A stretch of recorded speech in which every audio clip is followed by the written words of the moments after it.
په دغه خاطر باندې لایف راغلی وي چې پر ټولو مینوالو باندې پر ټولو هېوادوالو باندې غږ وکړو چې راځئ دوستانو لاس په لاس کې سره ورکړي د مینې اشر وکړو د پیرزوینې اشر وکړو د مرستې او د لاسنیوي اشر وکړو چې هر ولایت د راستانه سوي افغانان چې د پاکستان څخه راغلي دي بس څه چې په وس کې هغه مرسته او لاسنیوی ورسره وکړي یو خونه څوک لري یا اضافه خیمه یو څوک لري یا یو چر دیوالي یو څوک لري چې استفاده نه ځینې کوئ او یا هم داسې کور وي چې تاسې استفاده نه ځینې کوئ هغه د افغانانو خویندو ورونو چې راځي او خپل کور کلي ته د کلونو څخه وروسته د دوی په اختیار کې ورکړي پکتیکا کې رښتیا هم ولور ډېر لوړ دی نو دا خو نو اوس بیا په موږ پورې اړه لري چې څومره د دې فرمان حمایت کوو اوس خو نو هغه خپله د حکومت خپل مسؤلیت ادا کړي د فرمان یې درته جوړ کړي قانون یې د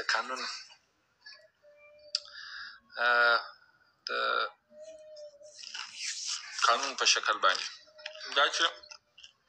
اوس هم موږ حمایت نه کوو مرستو او لاسنیوی موږ حمایت نه کوو له دې فرمانه څخه دا نو هم ځان ته ملامت یو هم راتلونکي ته ملامت یو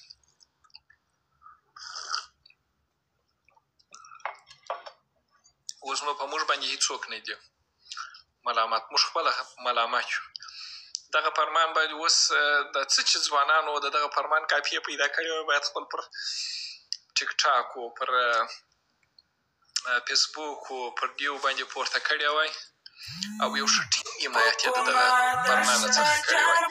اجاله روانې ټوله د څومره مصارفو د څومره اصرافاتو مخنیوی به وشي په دې کې د خیر سره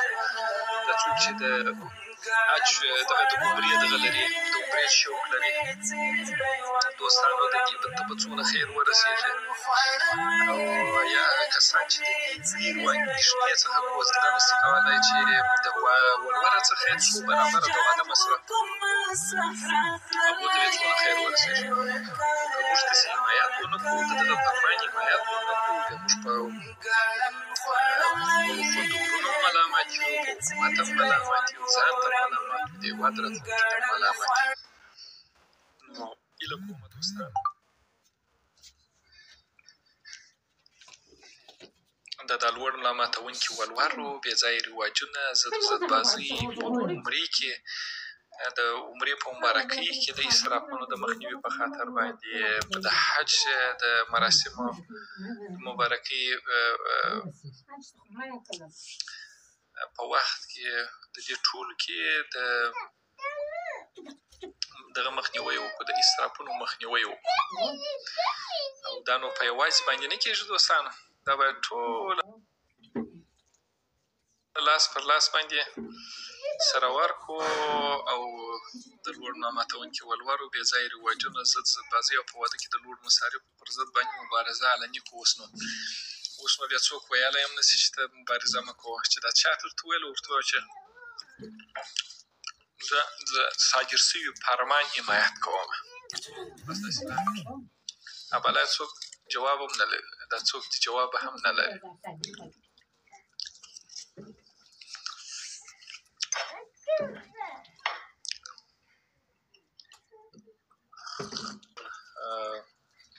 صبرۍ ورور او همت عمري ورور